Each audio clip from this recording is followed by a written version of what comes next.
Masalah keuangan yang sering terjadi saat Lebaran. Mengapa banyak orang justru mengalami masalah finansial setelah Lebaran? Ada beberapa penyebab utama yang membuat keuangan Anda terganggu. Inilah alasan mengapa gaji dan THR Anda tidak bisa menutup semua pengeluaran selama Lebaran.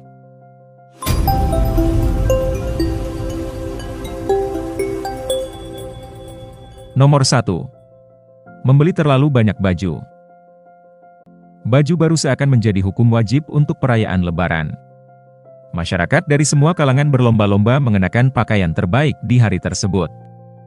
Namun pernahkah Anda berpikir bahwa Anda terlalu banyak membeli baju selama Lebaran?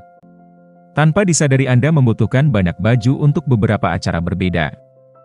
Misalnya baju untuk hari Lebaran pertama berbeda dengan hari berikutnya.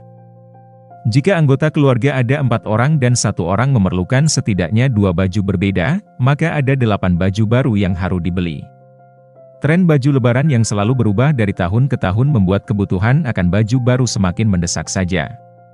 Belum lagi iming-iming diskon Lebaran besar-besaran yang jika dihitung sebenarnya harganya tidak jauh berbeda dengan harga di luar hari Lebaran. Inilah yang harus dihindari. Daripada membeli baju baru, lebih baik memakai lagi baju-baju lama dari Lebaran sebelumnya. Lakukan mix and match atau padu padan agar terlihat kembali seperti baru. Jika ingin kembaran baju dengan keluarga besar, sebaiknya janjian saja untuk memakai satu warna yang sama daripada harus membeli kain baru yang bisa menghabiskan lebih banyak uang. Nomor 2. Biaya mudik dan biaya hidup yang terlalu besar. Pulang ke kampung halaman adalah hal yang menyenangkan sekaligus mengerikan buat dompet Anda. Saat bertemu dengan keluarga, keponakan, atau orang tua, pasti sulit buat Anda untuk menahan keinginan membelikan mereka ini dan itu. Berkunjung ke wisata terdekat bersama keluarga terdekat seakan menjadi rutinitas yang wajib dilakukan. Apalagi kalau Anda punya pekerjaan yang dinilai mapan dan belum berkeluarga, jelas Anda akan ditodong untuk membiayai semuanya. Tentu saja sulit untuk menolak keinginan keluarak yang hanya Anda temui setahun sekali. Belum lagi gengsi karena dianggap sukses oleh keluarga karena punya pekerjaan di kota besar. Sementara Anda tidak mau membayar dana untuk bersenang-senang. Biaya hidup selama di kampung halaman bisa jadi momok yang menghancurkan kondisi keuangan Anda. Banyaknya hal-hal yang tidak tertulis dalam anggaran sebelumnya memaksa Anda untuk mengambil dana tabungan atau dana darurat demi hal-hal yang sifatnya tidak mendesak. Belum lagi kalau Anda mudik bersama dengan keluarga. Biaya yang harus dikeluarkan pasti berkali-kali lipat. Kedua pengeluaran inilah yang sering meleset dari perhitungan. Itulah sebabnya budget Lebaran harus dihitung dengan matang dan teliti agar tidak melenceng terlalu jauh dari rencana. Nomor 3. Harga oleh-oleh yang mahal. Seakan biaya hidup dan biaya mudik tidak cukup. Anda wajib membeli oleh-oleh saat kembali dari kampung halaman. Anda jelas akan ditodong oleh-oleh khas oleh para kolega di kantor. Karena tidak ingin mengecewakan, Anda pun harus membawa buah tangan untuk dibagikan kepada mereka. Tradisi tukar oleh-oleh ini biasanya dilakukan saat acara halal bihalal di kantor.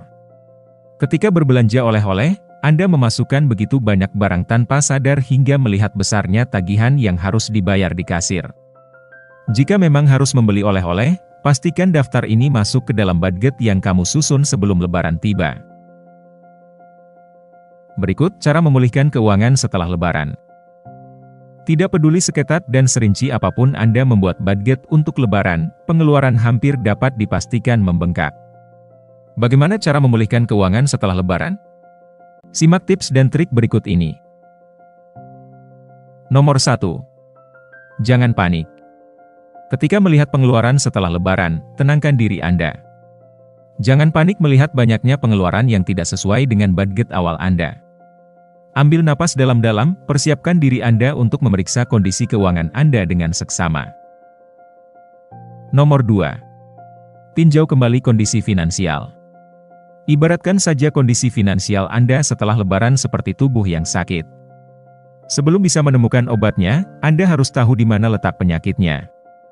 Tinjau kembali dengan teliti semua pengeluaran ketika Lebaran, lalu bandingkan dengan keuangan saat ini. Jangan lupa tuliskan semua kebutuhan yang masih harus dipenuhi setelah Lebaran. Susun kembali kebutuhan Anda, mana yang mendesak dan mana yang harus ditunda. Teliti bagian keuangan mana saja yang perlu diobati dan cara-cara apa yang bisa dilakukan untuk memulihkan kondisinya. Mungkin Anda tidak akan bisa menyembuhkannya dalam waktu sehari, namun pastikan setiap keputusan finansial yang Anda ambil membawa Anda semakin dekat pada kondisi finansial yang ideal.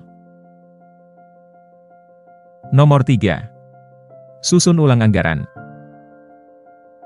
Inilah langkah awal yang nyata untuk mulai memperbaiki kondisi keuangan. Buat rincian anggaran yang baru yang sesuai dengan kebutuhan Anda.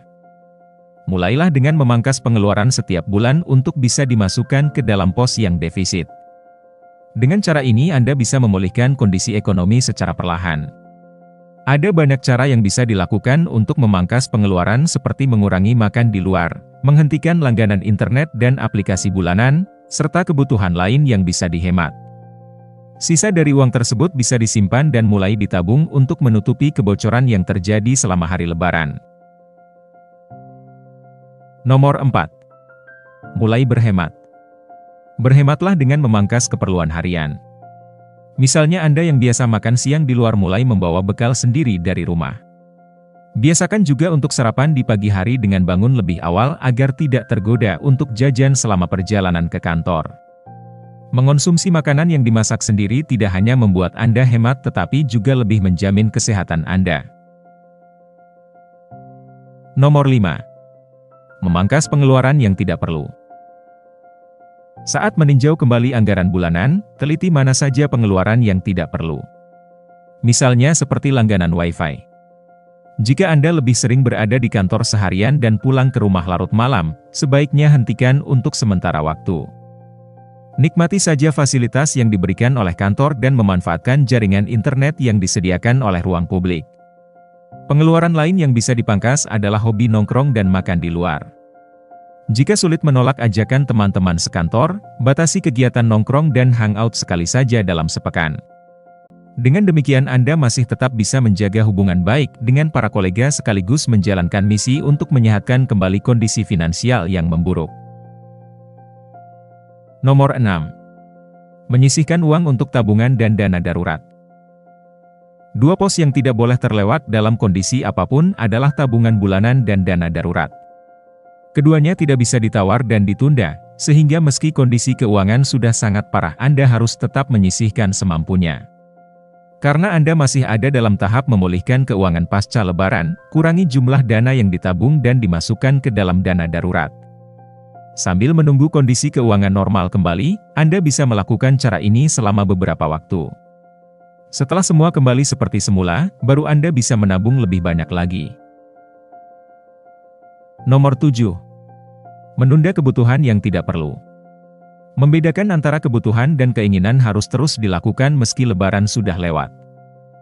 Dengan demikian Anda tahu mana yang bisa ditunda dan mana yang mendesak. Tundalah semua kebutuhan yang bisa ditunda demi recovery keuangan yang lebih cepat.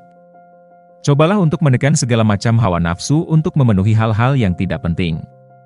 Itulah serangkaian cara mengelola keuangan selama Lebaran, masalah apa yang sering dihadapi, dan bagaimana mengembalikan kondisi keuangan setelah Lebaran. Kunci keberhasilan adalah disiplin terhadap diri sendiri, jangan biarkan diri Anda mudah tergoda untuk menghabiskan uang lebih banyak lagi.